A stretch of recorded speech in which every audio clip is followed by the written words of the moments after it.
Okay, let's bring in retired U.S. Navy Vice Admiral Robert Harward, former Deputy Commander of U.S. Central Command. He is currently a fellow at the Jewish Institute for National Security of America. It's good to see you, sir. Pakistani mediators are back in Tehran, despite reports that negotiations have stalled.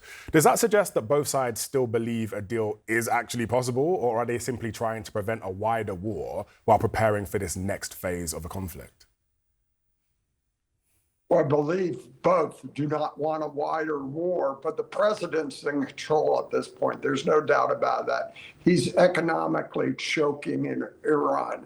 And so finally, they're going to be forced to the table for that. And if he decides to use force, he can take out every economic power plant, every Karg Island, Josk Island, all the oil supplies. He can really drive Iran to the ground for 2-3 decades to come. So he holds all the cards this time, and time is on his behalf.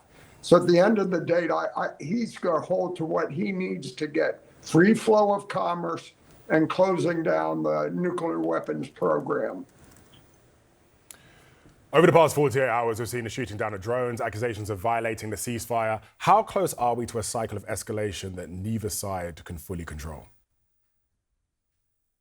I think we're very close. But again, the president wants to avoid that. And he's giving them all the opportunities to do that. Reach an agreement, hand over your nuclear material, and let oil and commerce flow through the Straits of Hormuz. Bottom line. And I'd be shocked if he's willing to unfreeze their assets, because that's his biggest tool for leverage. He can not only choke them out now, but future actions, if this does escalate, not just the military target, all their economic targets. So the roads aren't usable, they won't have access, they can't refine it, they can't store it, they won't have power. They'll be tough just feeding their people, driving a long-term problem for Iran.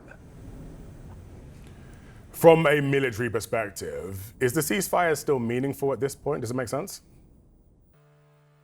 I believe it is, but he's going to take all the actions when the Iranians use their offensive weapons.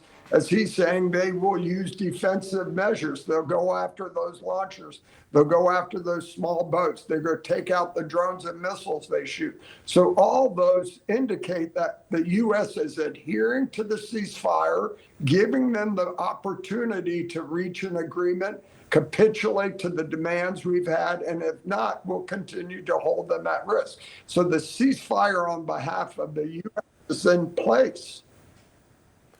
The Strait of Hormuz is once again at the center of this crisis. What are you watching most closely right now? Would it be Iranian military activity, commercial shipping, potentially the risk of an incident involving U.S. naval forces? The military power.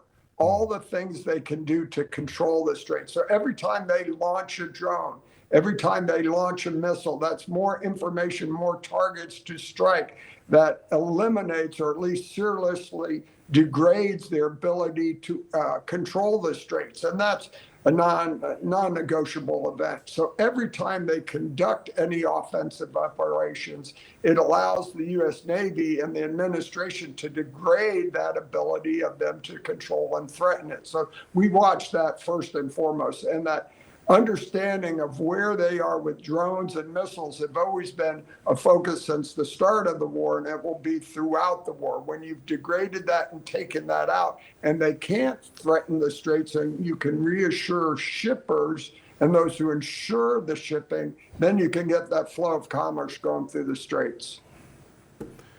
We've got about a minute left. What concerns you the most over the next few days?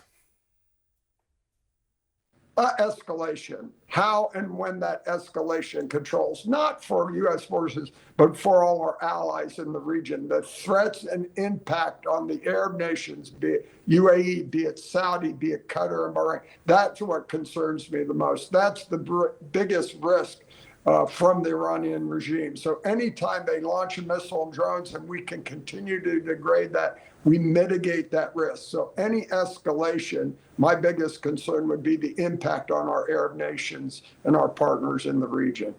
Okay, we'll leave it there for now. Thank you so much to former Deputy Commander Robert Harward. Thank you. Thanks, Ben.